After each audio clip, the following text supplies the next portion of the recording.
So apparently this is a series where I'm talking about young dudes whose careers haven't gone as well as you'd like so far. We're going to talk about Josh Jackson, who is now not on the Suns. He had some legal trouble that he's working through, so good luck to him there. And now he's on the Grizzlies. I don't really remember how this happened, but it did happen. So Josh Jackson, in his first 2 years in the NBA, not a good player. And I don't know if he does anything at even an average level. I guess there have been times where he's looked like a defensive player. I mean, that was kind of the hope for him coming into the NBA, as he could be this athletic, defensive dude who could also handle the ball, right? Now, to be nice, he is averaging 1 steal a game for his career, and he's averaging over half a block a game, so if you try hard enough, that might be the sign of that coming around, but I mean, while I will give him some benefit of the doubt because I don't think Phoenix really had much of a defensive game plan, Jackson still did not look good at all. And I can understand why someone like Trevor Ariza would choose not to play defense for Phoenix because old just got his money, no one else is doing it. But if it's your second year in the league, I feel like you would at least be damn good at defending in one-on-one situations, and again, I think Josh Jackson has shown signs of these things, but the consistency is not there. Now, another thing you could say is, yeah, well, hasn't he been good in the second half of seasons, putting up some good point totals and stuff? Yes, but I don't really care, to be honest, because he's been so lackluster the rest of the time. And I guess if we can talk about his offense, I don't think he really gets it offensively. One of the things is, does he have some playmaking instincts? Yeah. He's not a good enough ball handler to actually use those things.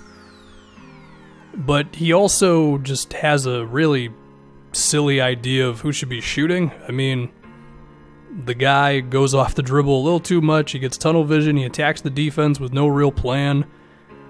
I mean, he shot 12 times a game his rookie season. He shot 11 times a game this previous year. He was one of the dudes who was taking the ball away from DeAndre Ayton. So, again, I guess we can blame the Suns head coaches and the lack of continuity in the Phoenix organization as well. But, you know, Josh Jackson has not been good. So, now he's on the Grizzlies.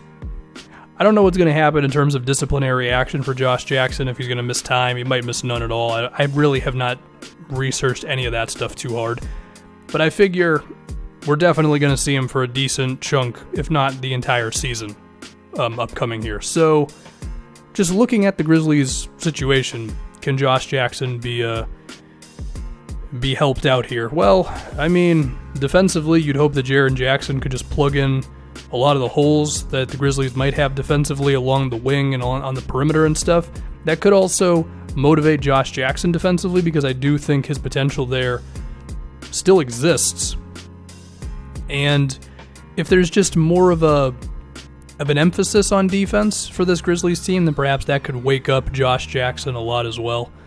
So that's the first thing we're hoping for. The next thing we're hoping for is that on offense, Marantz can create basically everything for Josh. I mean, I don't want Josh Jackson handling the ball really at all at this point. I mean, yeah, in time, perhaps he could be a bit of a secondary or a third ball handler, but I think he's proven up to this point you don't really want him doing that. So if he could just get open opportunities off of Ja, then that'll be nice. And I think Ja can create a lot of shots for dudes because I don't think he's just going to be like a Rondo type of a point guard where the assist numbers are pretty nice, but when you're actually watching the game, there's a lot of possessions where he's the reason the team doesn't score.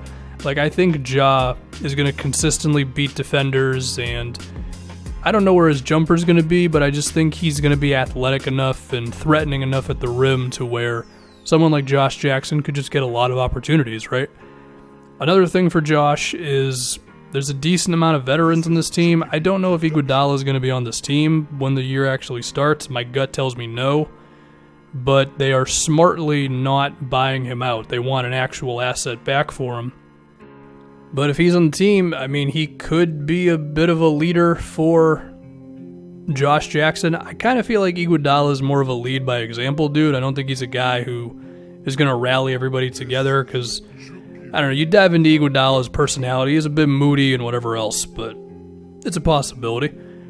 Jay Crowder, probably a little more vocal than Iguodala, even if he's not as good. He could perhaps be a leader for Josh Jackson if he's actually on this team for a long stretch of time. So there are some veterans in place to help Josh out a little bit, and that's cool because the Suns tried to do that, but then they just gave up on it.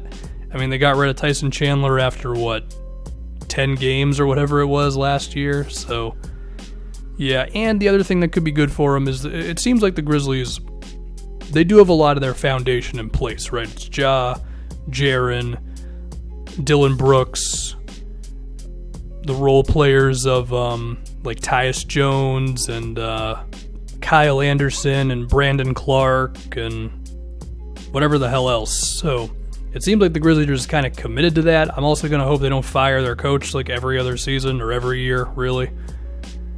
And so as a result, Josh Jackson can just not have his whole basketball life change every, 7 or 8 months. So, yeah, I think the Grizzlies are a good team to hopefully get Josh Jackson on a good track here. Because, I mean, I think in a perfect world, if Josh Jackson really hits, then he could be like a multi-position defender, very athletic guy who you can give the ball to, hopefully, and maybe he could be like another Iguodala in terms of offense. Like, I don't know if he's going to get to like 6 assists a game, but, solid like 3 or 4.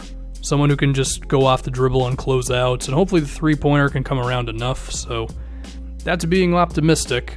There is a chance that Josh Jackson sucks, and he might not be in the NBA by the time his rookie contract is up, or maybe he'd have one more stint that wouldn't go so well.